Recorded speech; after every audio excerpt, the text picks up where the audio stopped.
I'm difficult. I have no patience. And I have no patience with stupidity, basically. And I yell at people. And send very bad faxes and emails. And we'll get to that, but yeah. but you're doing something right. Did something right.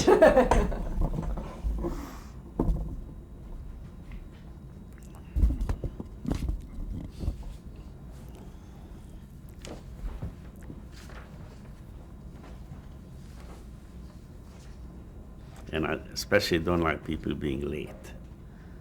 Then that's bad. Okay, we're back on. We were talking about your early television movies. What were some of those early movies that you did for television? Well, you said 3 of them. Okay. And let me see. I did when the circus came to town. That was also CBS. That was with Elizabeth, that was with Elizabeth Montgomery?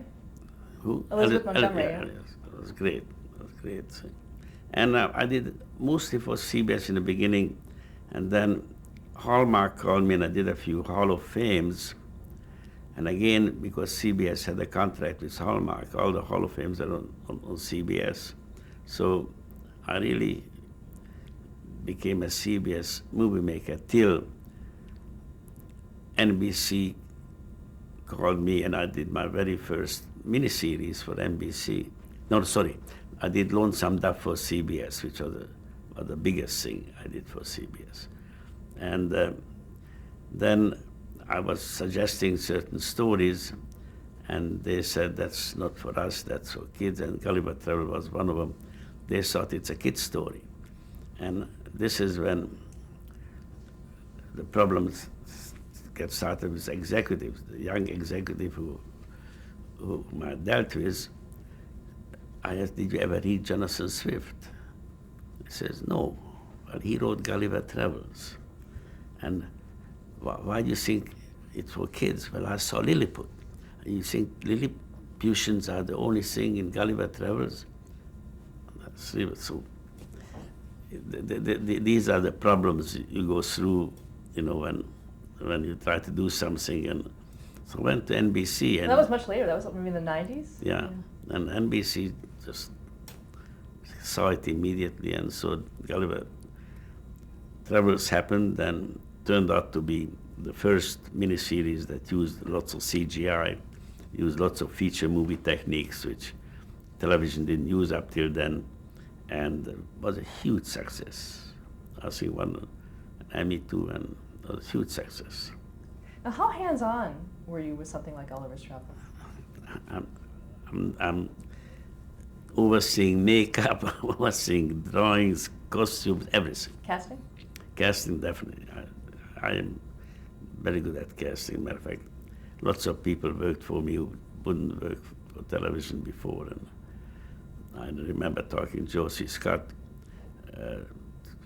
right after Patton to work for me. That was a CBS movie. And so he was, I think I was the first one he worked for in television, but several others. Was he reluctant to go to television? No, it's a story.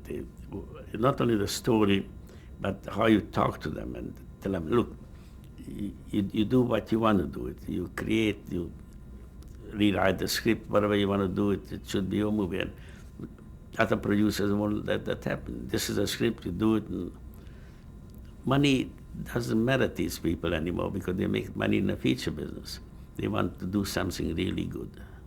And I provided good projects and good scripts and great roles, and Patrick Stewart, Josie Scott, all these guys just love it. In general, what's your casting process? Because you do use a lot of the same actors. Casting process has to, first, when I read a book, I read visually.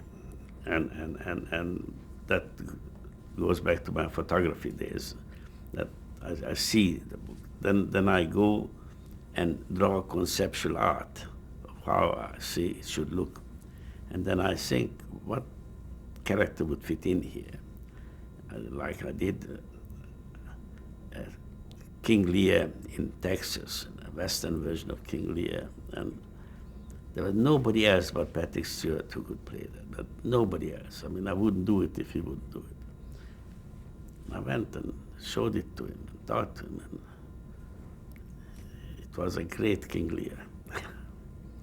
And so, you see this, and then you have a feel for it. You feel for the character. You create a character, and then who fits into it. And John Lithgow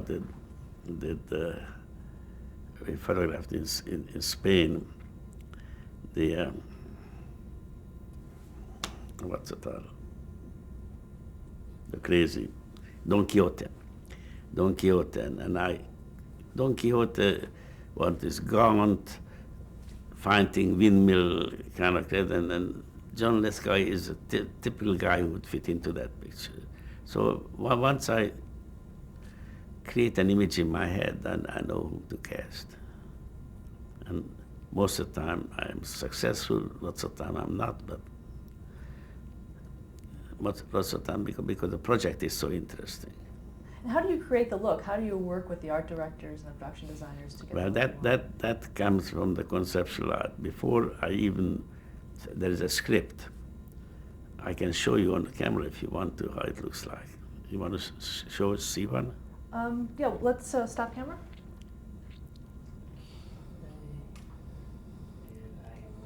Okay, we're on. Okay, So Tin Man. I'm filming it now in Vancouver, and the process is once the idea comes, before there's a script, before there's anything else, before even I hire a director, I draw a concept, how it would look, and then here it is. These are the 4 principles. This is based on Wizard of Oz, on the original book, not on the movie. I went back to the book, and this is a lion. My Tin Man is a Tin Man because he's a sheriff. That's why it's called a Tin Man. This is Dorothy. This is a scarecrow. Mr. Tom Cummings plays it, fantastic, and so on. And then you go do it separately.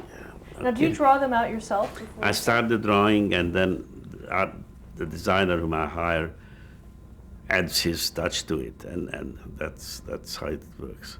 Okay. And I hire the designer before I hire anybody else. This is even before a script is written or anything. Yes. That's very unusual, isn't it? Well, it's easier for a writer to see, when I give this to a writer, he is way ahead in writing the concept, because this way I visualize the movie. Then he can, of course, use his own imagination and put these characters into the story. But at least he has some characters to start with. What do you look for in hiring a writer? Oh, that is the worst job, because everything depends on the words. Everything, the writer comes first. You cannot do anything without a good script. And unfortunately, there are a limited amount of very good writers. There are lots of writers who write these series and so on, but to go beyond that, to really get into the life, the characters, the emotions, and there are not too many. And I'm looking for in England, in Australia, in America, and last place Hollywood, but but there are quite a few good ones, and I keep going back to the same writers. How do you find them? I mean, do you... Well, I read the scripts, and I see the movies and see the credits, who did this and who did that, and then if I really get impressed by one of those things, I'll try to go after them and try to convince them to write for me. You've adapted a lot of novels and books. How 90% of my movies are based on books. Now, how are you able to take a book and I don't know if the word condense is right, but turn it into a long form piece? Well, it's a very difficult job, because it's a book is a little book, and it's not enough story for a 4-hour miniseries. Then you have the event story. If there's a book like Crime and Punishment, to put that into a 2-hour movie is difficult. You should take really the highlights, the most important parts of it, and dramatize it that reflects what hopefully Dostoevsky or whoever the writer going to be sought to write or say, and not easy, and lots of discussions with the writer, and lots of thought goes into it, how to adapt the book. Yeah, but how do you do it in terms of interior monologues, for instance? I tell you, I'm going to do The Old Man and the Sea, which is the most difficult thing. Mr. Spencer Tracy didn't do justice to it, because here is a man alone talking to a fish, himself, and to God, and who knows what. How you do that?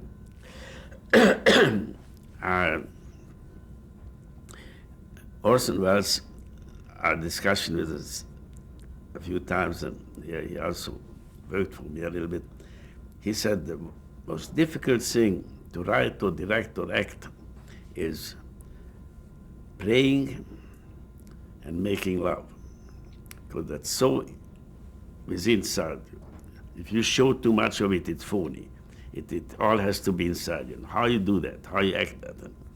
And I learned a lot from him. And these are challenges I just love to do, because it's not easy, and hopefully I bring it out. Or, well, I mean, I'm going to have F. Murray Abraham be the old man. And I have lots of discussions with him, how this will happen, how do I go into his head. And obviously I have to say the words, but how and what visual thing. It's going to be very exciting. But this is what turns me on about movie making. You know, it's not that you are a little bit part of the creation. And of course you have to be true to the story, have to be true to the book. I pride myself to not changing anything that for drama's sake, and to be true to the original writer and also be visual. For a writer, it's easy to say, now they went to war. So now you have to film that. Not so easy. And what about deleting scenes, because you can't show the entire book? How do you decide what pieces will be deleted? Well, I'm deleting things for the audience's sake. What is too tedious for an audience, really long dialogues or monologues, conversations. Audience likes to see it because it's a movie, a bit of action in it and so forth. So I delete lots of philosophy. I will try to say that while we are doing something. And I did Noah's Ark, and Noah had lots of conversations with God. And that was another challenge to do. And how did you handle that? I did that John Voight was Noah.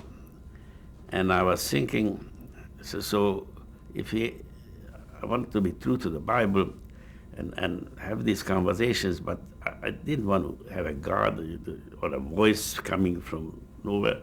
So I used John Voight's voice as God. So he was talking to himself. And he asked God this, and then it turned out to be, I didn't change the tone of his voice, but he was God. And you did that later too, with Ten Commandments. Yeah, I did that, yeah. Yeah. What other, did you have other ideas of how to handle it, or? No, because everything else is corny. You know, if you go back to the original Ten Commandments, and there was thunder and bing boom and God speaks, that's not so big. So it's so much easier. Everybody has its own God within themselves, whatever religion, whatever it is, whether you believe or not believe. And it's not that big booming voice from heaven. That doesn't exist. So you listen to yourself, and that's God. What about modern day sensibilities? Do you take those into account if you're doing? Some, I'm not politically correct and not, uh, I don't, I don't quite buy into that. Things happen as they happen, and you say things as it comes out, and you depict people as they are. It's this political correctness is it gives a false impression of people, I think, and teaching children the wrong way. When do you think that started? When do you think that started? Has it always been there in the business? Well, it started, I think, 20 years ago, something like that, and I don't know why it started. I mean, you know, Indians are Indians, and why do you have to call them Native Americans? When I did Dreamkeeper, which is a complete Indian movie, and all the actors are Indians, they call themselves Indians. And I went to powwows and went to big ceremonies, and they were Indian. They didn't call themselves Native Americans. We call them Native Americans. They call themselves Indians. And they're very proud to be Indians. How did that affect broadcasting in terms of what you were doing? Did you have to fight? I did a fight. This is it. This is reality. I mean, and the movie was so good that nobody noticed it. I mean, they take it naturally. When a father talks to his son, he says, "You are an Indian." He doesn't say you're a Native American. You're a Navajo. You are whatever.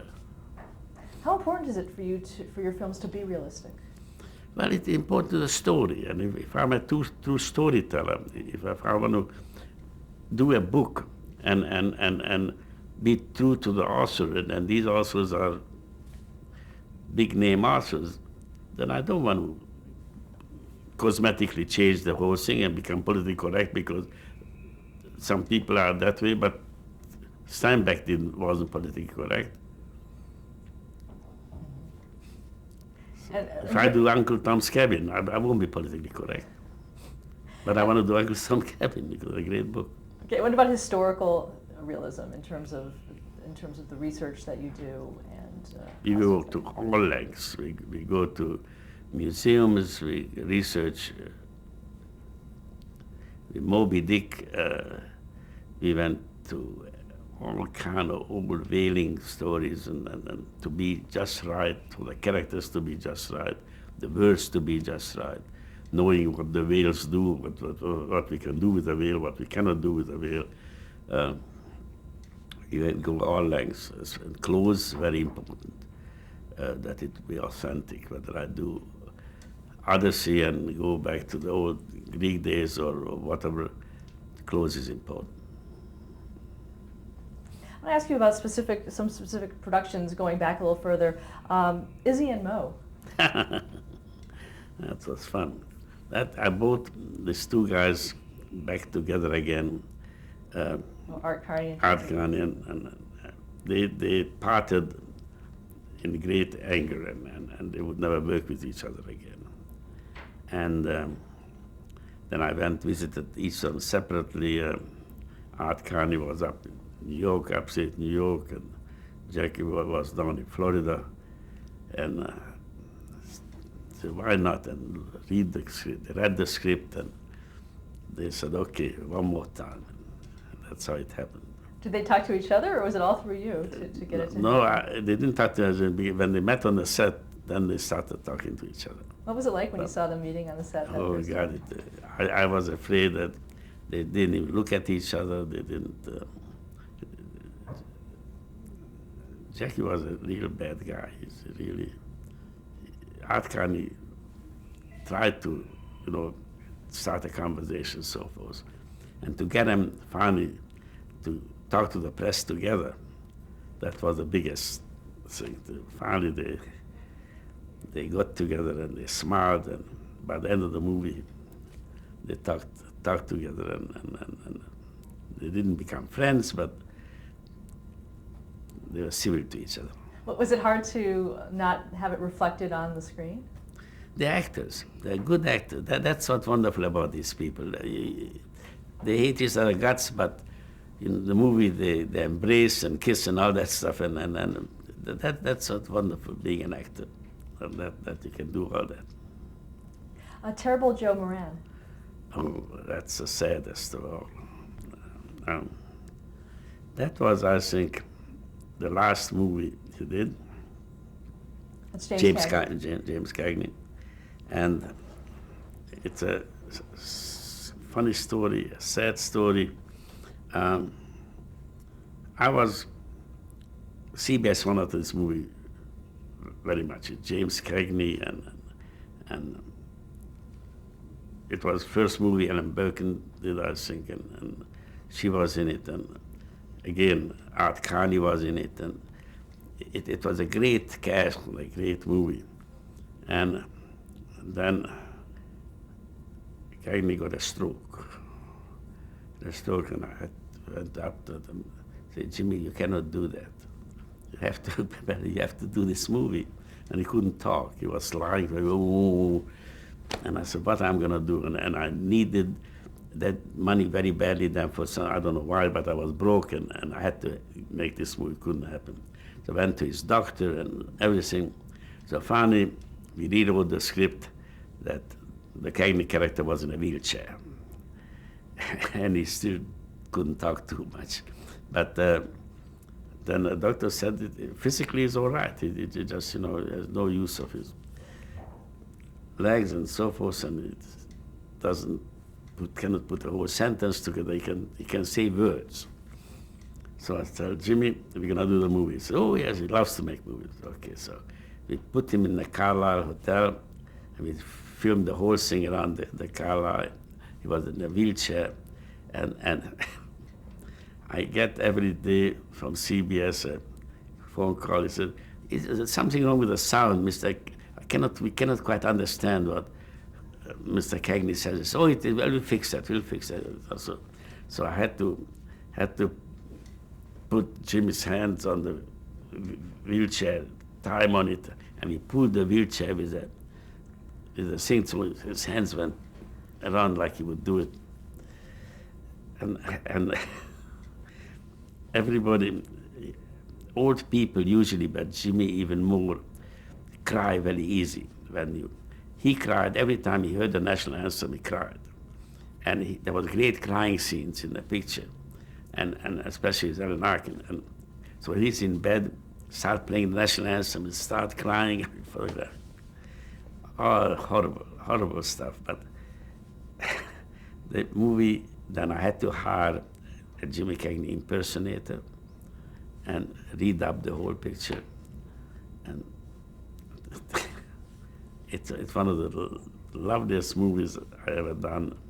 And I cried when I was see it. And I became Jimmy's pallbearer when he died, and we became very close after the movie, and almost saw him every day. Spearfield's Daughter.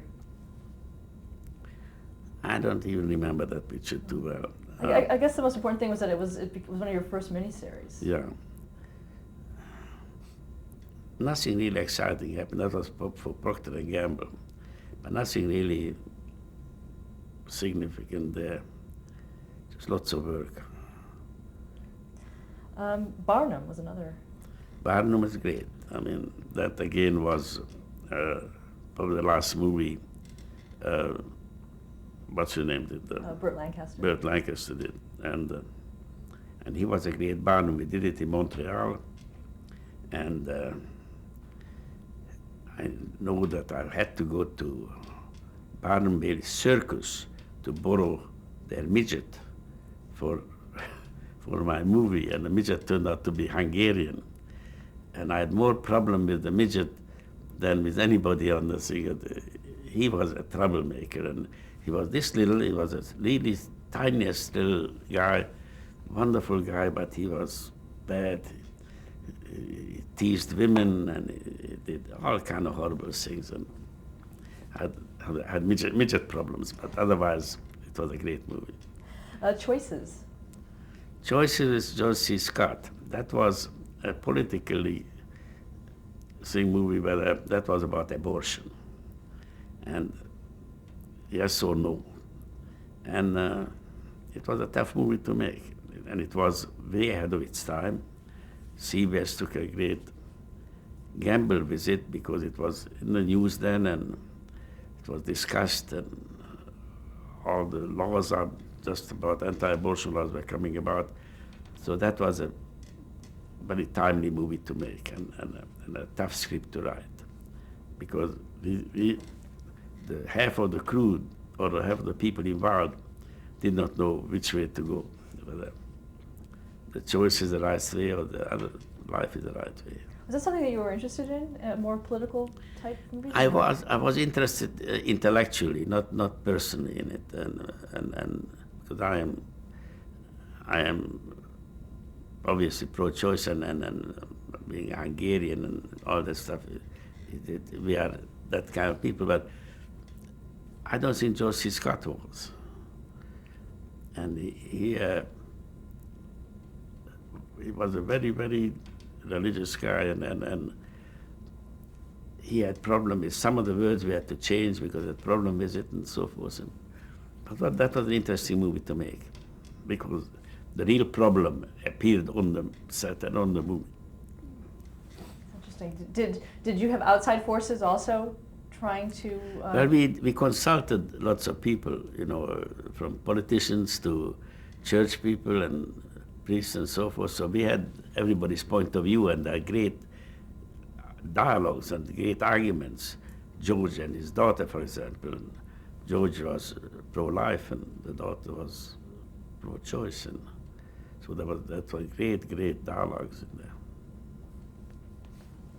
And how did it do once it was released? Oh, very well. That was one of the highest. Most of my pictures did well, I think, those days, because they were all, the casting was great, the subjects matter were great. No, they were pretty well received. Mayflower Madam. Oh, Candy Bergen. It's very funny because Candy has the looks and the image completely anti-Mayflower Madam. You would think he's the epitome of sweetness and correctness and everything. And she wanted to do it. She called me, said, Bob, I would love to do that thing. And again, that was in the news, in the newspaper. Matter of fact, I had to go down to court because the real Mayflower Madam, who was on the set all the time, she was being fined by the government, by New York City, I don't know what, because of what she did, and I had to testify on her behalf that nobody got hurt. Oh, I know what the story was. There's a law that people who are punished for certain crimes they do, they cannot benefit from books or movies or so forth. So she couldn't pick up her fee for the rights for a book which I bought. I had to give it to a fund which will be donated to the people who come with claims that she hurt him. So I went down and as a wise Hungarian, they asked me, so what do I think? I said, whom did she hurt? Did anybody? Only way a man could get hurt if he falls out of bed and breaks a leg. What other trouble can he get into? So she got off the hook and I could pay. Well, how do you feel about films that are ripped from the headlines like that? Is that something you're? That's all right. If there is a, it's important if you believe that somebody is like charged wrongly or there's a flaw in the society and so forth. For us to be hypocritical and get a Mayflower Madam who just the thing that there is an American aristocracy, I picked up on that. So somebody came on the Mayflower. She's special. No, she came on a stupid ship and because she was chased out of England. There's no American aristocracy, or just because somebody called Rockefeller, he had lots of money, but had nothing to do with being a so-called bluebird. So I tried to dig into that a little bit. Okay, let's stop there and change the tape.